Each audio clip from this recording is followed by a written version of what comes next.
Hello everyone, welcome to the 7th part of chapter 1, Introduction to Electronic Communication, and in this video we are going to learn about the information theory. So in information theory, first we must learn about the information entropy. So what is this information entropy? In data communication, uncertainty in communication information is expressed as entropy. So it was initially originated out by the scientist Shannon as a noise source. Then from terminology in physics, the entropy was imposed upon the communication model, and entropy is analogous in most communication to audio or a visual static to outside influences that diminish the integrity of the communication and possibly distort the message for the receiver. Then the another topics they are related to this information theory, they are nothing but the data rate and the baud rate. So let's see what is data rate. The speed of data transfer is usually indicated by the number of bits per second. So data rate is nothing but the number of bits per second. The serial data rate in a bits per second is the reciprocal of the duration of one bit, that is called as a TB. So the data rate is defined as 1 upon TB, and TB is nothing but the 1 bit duration. If the bit duration is 2 milliseconds, the data rate is given as 1 upon 2 into 10 raised to minus 3, that is nothing but the 500 bits per second. If a bit time of 200 nanoseconds produces a data rate of, that is 1 upon 200 into 10 raised to minus 9, that is a bit rate is equal to 5 megabits per seconds. Then if the data rate is known, the bit time can be determined as, so we can also calculate the bit time using the formula, this TB equal to 1 upon bits per second. So if a 128 kilobits is the data rate, has the bit time of a, that is 1 upon 200 into 10 raised to 3, that is 7.81 microseconds. Then what is baud rate? If it is defined as the number of signaling elements or symbols that occur in a given unit of time, generally 1 second. Or we can also say that the baud rate is the number of signal elements per second. If the signaling element or symbol is only in a logic levels of 0 or a 1, baud rate is equal to the data rate in a bits per second. So when the baud rate is equal to bit rate, when the symbol or the element is only in the logic levels of a 0 or a 1, at that time baud rate is equal to the bit rate. On the other hand, if the signaling element or symbol is of a several discrete signals or amplitude or phase shifts, each of which representing 2 or more data bits, modulation techniques are to be applied. So several unique modulation techniques have been developed which use each symbol or a baud to represent the multiple bits. So usually we say bit rate and a baud rate are same, but bit rate and a baud rate are only same in binary signaling. So what is this binary signaling? In binary signaling, we can represent two voltage or a signal levels by using a single bit. And a single bit has value either logic 0 or a logic 1, where logic 0 represents 0 volt and logic 1 represents 5 volt. So in a binary signaling, number of signal level changes are equal to the number of bits transferred within a second, because one bit at a time represents either of a two signal levels. And that's why the bit rate and the baud rate are same in the binary signaling. So here, these are nothing but the two levels for this binary signal, the 0 level and a 5 volt. That means at a time we can transmit only one bit with a single level. That means at a time we can transmit the bit 0 with a 0 level, or we can transmit a bit 1 with a level 5 volt. So here we can say that here assume 9600 bits they are transmitting per second. So the bit rate is 9600 bits per second, and the baud rate, as we are transmitting the symbol or element which is consist of a 1 bit, So that's why we can say that the baud rate is also equal to 9600 bauds per second. Now the multi-level signaling. So in a multi-level signaling, there are more than two voltage or signal levels. To represent those signal levels, we require more than one bit. So number of bits required to represent voltage levels is obtained by using the formula n equal to log 2 m. So where n is the number of bits required to represent signal or a voltage levels, and m is nothing but the number of signal or a voltage levels. So here example is given to represent a 4 voltage levels, you required at least 2 bits. That is 2 raised to 2 is nothing but a 4. So we required 2 bits to represent 4 voltage levels. So put m equal to 4 in above formula. So you will get the n as a 2. So where n is nothing but the number of bits required to represent the signal or a voltage levels. So here we have represent this signal with 4 levels, that is 0 volt, 2 volt, 4 volt and 5 volt. And to represent these 4 levels, we have a combination of a 2 bits. So here 4 levels are there, 0 0, 0 1, 1 0 and 1 1. So here actually we are transmitting again the 9600 bits per second. But here again we are transmitting the 9600 bits per second, but the baud rate is 4800 bauds per second. That is half of the bit rate, because we are transmitting the bauds which are the combination of a 2 bits. That means the baud rate is half of the bit rate. What is the difference between this bit rate and a baud rate?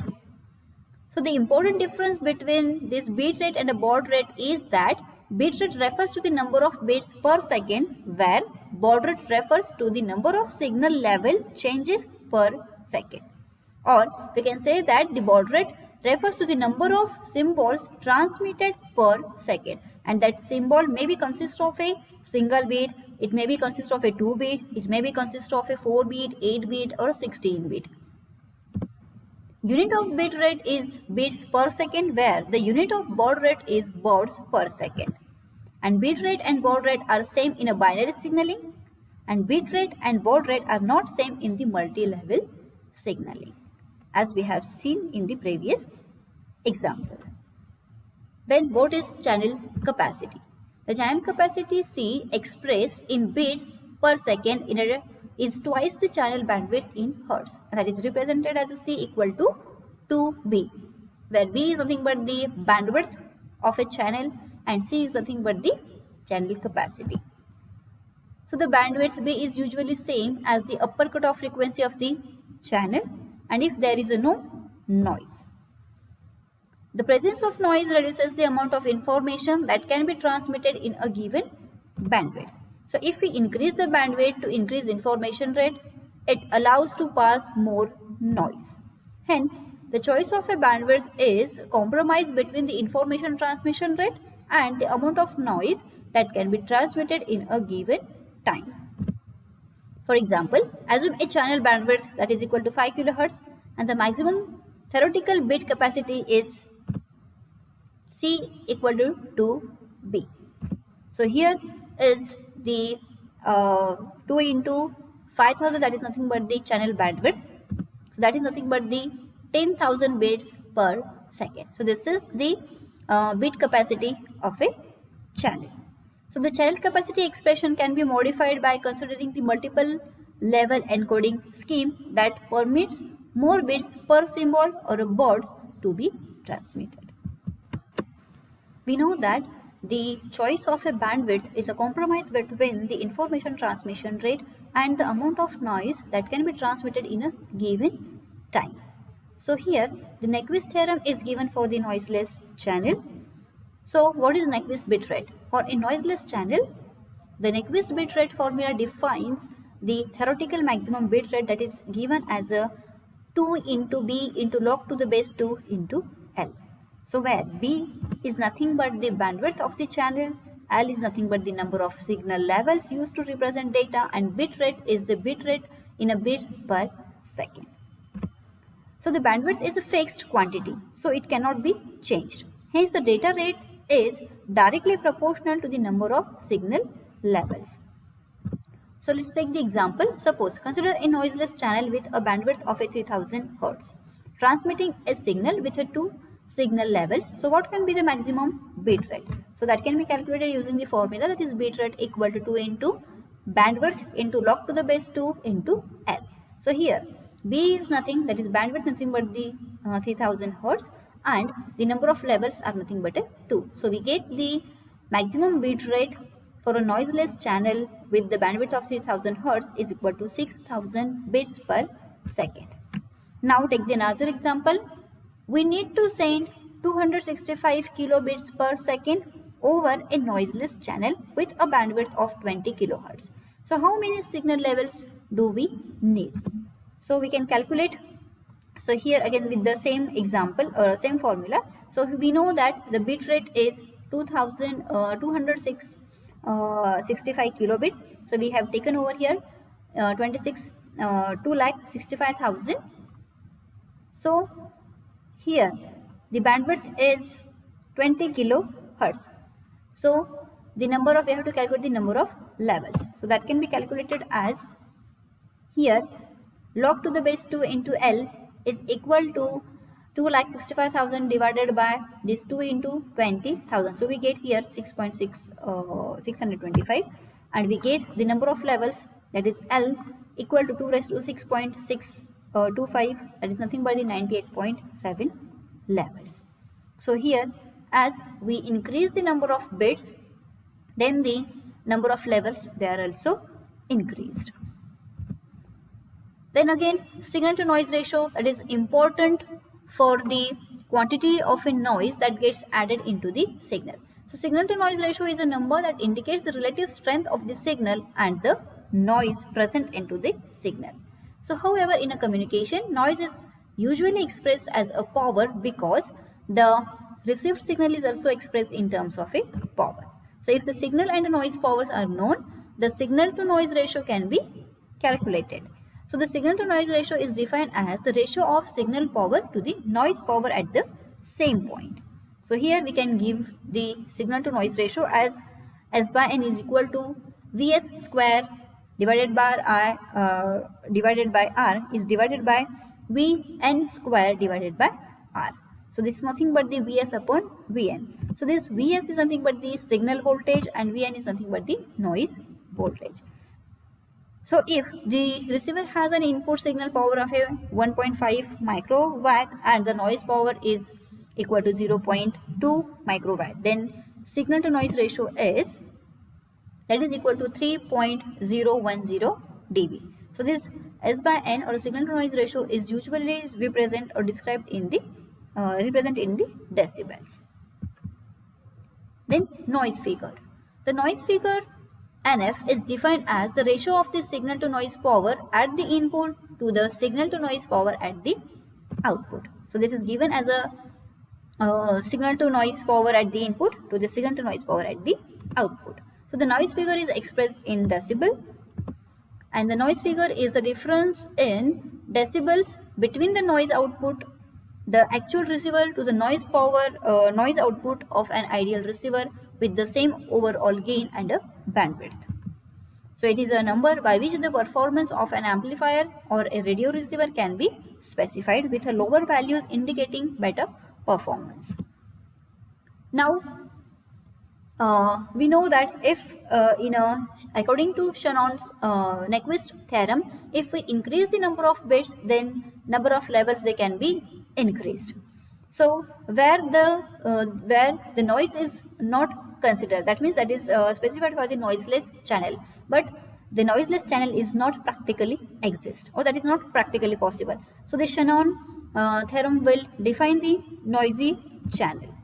So here the Shannon capacity, that is given as a, in reality we cannot have a noiseless channel. The channel is always noisy, so Shannon capacity is used to determine the theoretical highest data rate for a noisy channel. So here we can define the capacity, that is equal to B, that is nothing but the bandwidth, into log to the base 2 into 1 plus signal to noise ratio. So here in the above equation, B is the bandwidth of the channel, SNR is the signal to noise ratio, and capacity is the capacity of the channel in a bits per second. So the bandwidth is fixed quantity, so it cannot be changed. Hence, the channel capacity is directly proportional to the power of the signal. So as we can say that this signal to noise ratio is nothing but the ratio of a power of signal to the power of a noise. So the signal to noise ratio is usually expressed in decibels. So given by the formula, that is 10 into log to the base 10 into S by N. So here is the example. A signal to noise ratio of a 1000 is commonly expressed as 10 into log to the base 10 into 1000 is nothing but the 30 dB. So here is the example. So a telephone line normally has a bandwidth of 3000 Hertz. That is from 300 to 3300 Hertz assigned for a data communication. And the SNR, that is signal to noise ratio, is usually 3162. What will be the capacity for this channel? So here we are using the formula for a noisy channel capacity.